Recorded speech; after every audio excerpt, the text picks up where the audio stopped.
తిరుమలలో శ్రీవాణి ట్రస్ట్ దర్శన టికెట్ల కోసం భక్తులు వేకోజాము నుంచే క్యూ లైన్ లో నిలబడడంతో స్వల్ప తోపులాట జరిగింది. కొందరు భక్తులకు టికెట్ దొరకకపోవడంతో అన్నమయ్య భవనం ఎదుట నిరసన తెలిపారు. అధికారులు వెంటనే జోక్యం చేసుకుని పరిస్థితిని చక్కదిద్దారు.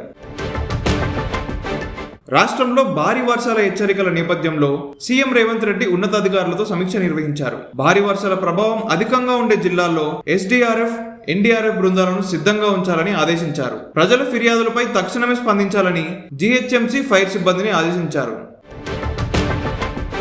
తెలంగాణలో 3 రోజుల పాటు భారీ వర్షాలు కురుస్తాయని హైదరాబాద్ వాతావరణ కేంద్రం తెలిపింది. నిర్మల్, నిజామాబాద్, భూపాలపల్లితో పాటు 9 జిల్లాలకు ఎల్లో అలర్ట్ జారీ చేసింది. పలు వాగులు ఉధృతంగా ప్రవహిస్తున్నాయి.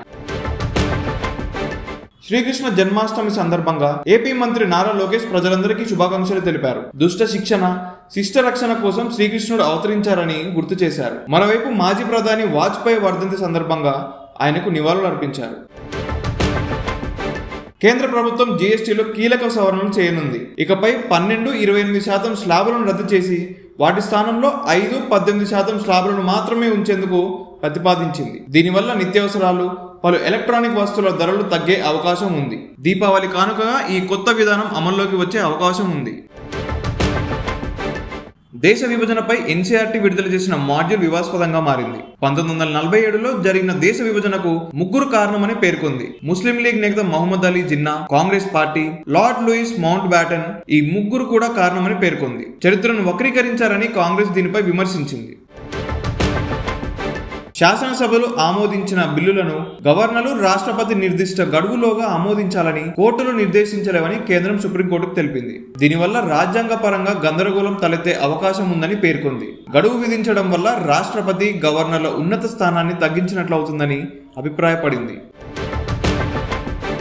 అమెరికా అధ్యక్షుడు డొనాల్డ్ ట్రంప్, రష్యా అధ్యక్షుడు పుతిన్ల మధ్య అలస్కాలో జరిగిన భేటీ సానుకూలంగా సాగింది. ఉక్రెయిన్, రష్యా నేరుగా శాంతి ఒప్పందాన్ని కుదుర్చుకోవడమే యుద్ధానికి ఉత్తమ మార్గమని ఇరువురు నేతలు అభిప్రాయపడ్డారు. ఈ చర్చలు లక్షలాది మంది ప్రజల ప్రాణాలను కాపాడే అవకాశం ఇస్తాయని ట్రంప్ పేర్కొన్నారు.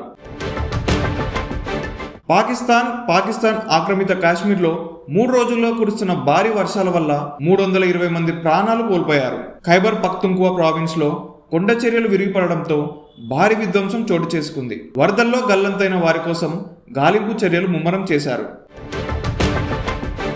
వేతనాలు పెంచాలని డిమాండ్ చేస్తూ ఎయిర్ కెనడా ఫ్లైట్ అటెండెంట్లు సమ్మెకు దిగారు. దీంతో ఎయిర్ కెనడా అన్ని సర్వీసులను నిలిపివేసింది. ఈ సమ్మె వల్ల రోజుకు 1.3 లక్షల మంది ప్రయాణికులపై ప్రభావం పడనుంది. ప్రయాణికుల టికెట్ రుసుమును వాపసు ఇస్తామని ఎయిర్ కెనడా ప్రకటించింది.